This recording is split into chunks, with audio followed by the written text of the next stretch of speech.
Dread it, run from it, destiny arrives all the same. And now it's here. Or should I say, I am. That's right, Destiny has arrived. You can now watch Avengers Infinity War at home, and that means rewatching Thanos' snap over and over and over again. Ryan, it's over. Dude, Thor couldn't aim for his head or his arm? I blame his bad eye. Chill out. You're right, Greg. You should have gone for the head. Before we get started, guys, make sure you're subscribed to GameSpot Universe for all your comic book deep dives, your TV show breakdowns, and your movie reviews. Yes, guys, it's true. I spent the last few days reliving Thanos' snap, and you know what? It still sucks. But we also dug deep into all of Infinity War's special features and bonus content. Here's the most important stuff that we learned. Obviously, spoilers ahead. I know you have found something. A sense of peace. Okay, now you are going too far now. First off, Infinity War's entire production included 6,000 crew members spread across the world. What's even more incredible is the fact that there weren't any big-time spoilers or secrets leaked prior to the film's opening. Wait till you see this next one. Everybody dies. Dude. Not everybody. No. Is that? No. Hey, whatever. Can we rewind that part? Never mind. According to executive producer Victoria Alonso, there are around 2,900 visual effects shots in Avengers Infinity War. That's out of 3,000 total shots. So that means there are only 100 or so shots without any CGI at all. Speaking of visual effects and everyone's favorite thick Titan Thanos, Josh Brolin performed all the motion and performance capture for Thanos himself. The really cool thing about the special features, you can see some early renders of Thanos based off Brolin's performance. His mannerisms, gestures, and eyes, it's all there. Honestly, it's pretty mind-blowing how much work went into bringing a believable Thanos to life. I can't even wrap my head around this one, but apparently the showdown between Doctor Strange and Thanos on Titan was rendered and animated before Benedict Cumberbatch even gave his performance. This allowed the other departments to work on the scene's effects long before Cumberbatch filmed his lines on a green screen. I think you'll find our will equal to yours. According to the Russos, the Wakanda battle was one of the most physically challenging things they've ever shot. It was all filmed on a physical location, specifically a big ranch in Georgia, that the crew transformed into the fields of Wakanda. They actually imported plant life native to Africa and even created an artificial river that pumped 30,000 gallons of water per minute. And in order to faithfully recreate Wakanda from what we saw in Black Panther, the Russos worked in tandem with Black Panther director Ryan Coogler to map out the specific Wakanda geography. Coogler and his team had actually developed maps of Wakanda that helped the Russos determine the logistics and location of the big battle. The Wakandan army obviously featured a ton of familiar faces, but it also required about 70 extras on set plus stunt people. Their numbers were then digitally expanded to around 500, who had to battle up against 10,000 of Thanos' space dogs. I mean, Outriders. One of the biggest challenges about filming in Georgia? The rain, actually. The Russos would try to shoot the actors' close-ups on rainy days and hope for the sun to come out the next day. You're not gonna believe this, but the Russos swear that Hulk is not afraid of Thanos. Sure didn't look that way.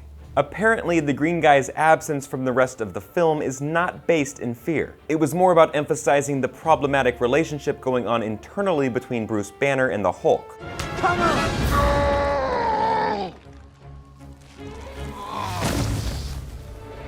What do you mean, no? As the Russos explained it, Banner typically uses the Hulk to solve crisis situations, and the Hulk is no longer interested in solving these problems for him. So it's clearly a dysfunctional relationship, and the Hulk is basically tired of having to play hero all the time.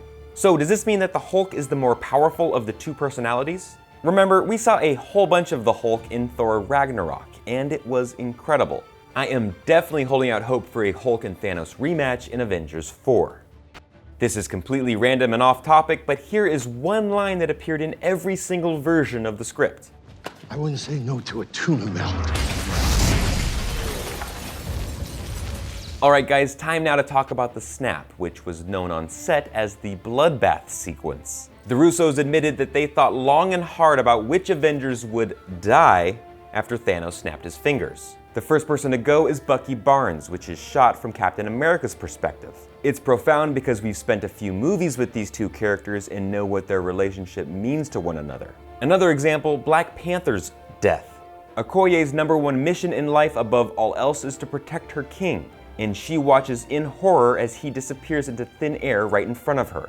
And then there's Peter Parker's death, which is drawn out much longer than the others. This wasn't always the case, but the reason why is because Tom Holland actually fought to extend the scene for the added emotion and drama. Joe Russo also explained that Parker used up all of his superhuman strength against disappearing quickly, which allowed him to last longer than some of the others. I don't want to go. I don't want to go, sir. Please. Please, I don't want to go. I don't want to go.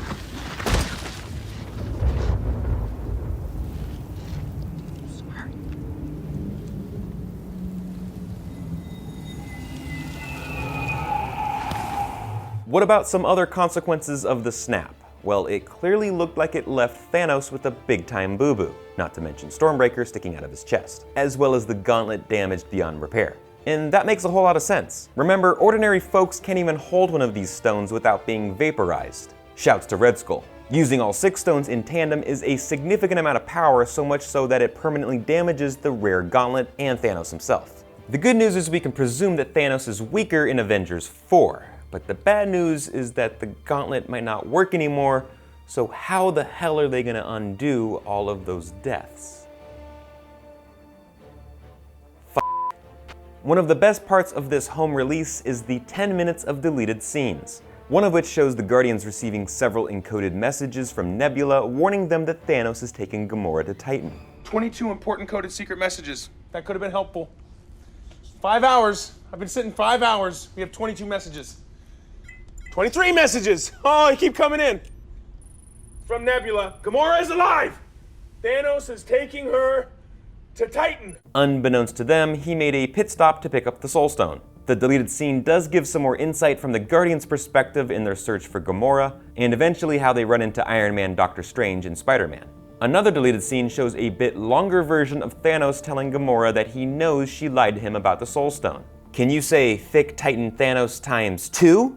This was clearly too much for one screen, as he uses the Reality Stone to create a younger Gamora when she returned from battle. Thanos also revealed that he ultimately lets her escape. There is also an extended version of Tony Stark and Pepper's conversation in the park. Jon Favreau's Happy makes a cameo and berates them about their upcoming nuptials. Honestly, I am happy they cut this. Huh? Sorry. But the biggest cameo? Thor director Sir Kenneth Branagh. Surprisingly, his voice is the first thing we hear as the film opens, the Asgardian distress call. Our crew is made up of Asgardian families. We have very few soldiers here. This is not a warcraft. I repeat, this is not a warcraft. And in case you were wondering, it was confirmed that several people did escape safely off the ship prior to Thanos' arrival, including Valkyrie. Still no word on Korg though.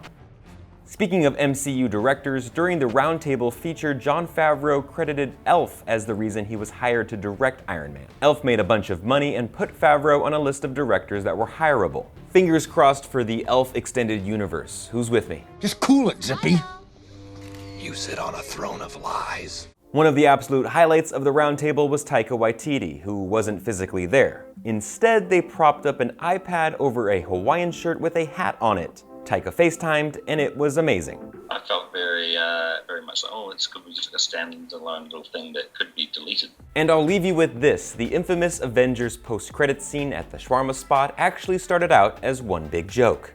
What makes this even more incredible, they shot the scene after the movie had already premiered, at least in Europe. According to Joss Whedon, while they were doing a round of press, they found a shawarma spot a few blocks away from the hotel and got everybody in there. They even had to cover up Chris Evans' beard, who was likely filming Snowpiercer at the time, with some makeup and a prosthetic. Look closely as Evans does his absolute best to try to cover it up with his hand during the scene. I gotta say, they handled that facial hair much better than Justice League did. I know you. Still can't get over that. Alright guys, those were some of our favorite things that we learned from the home release of Avengers Infinity War. But what were some of yours?